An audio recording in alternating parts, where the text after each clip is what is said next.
De toda mulher é confiar em um homem. Ela conheceu esse homem e nunca tinha feito o autoteste nele de primeira. E o dia ele pediu, depois de 6 meses, colocar a boca no microfone.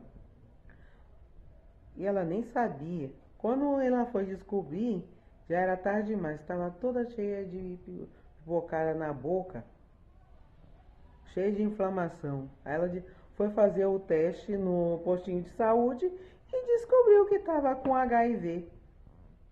Pois é.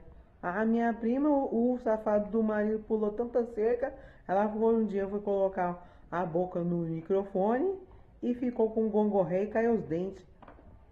Você vai confiar nos homens? Não, você tem que andar com autoteste na bolsa. Curta, comenta e compartilha esse vídeo.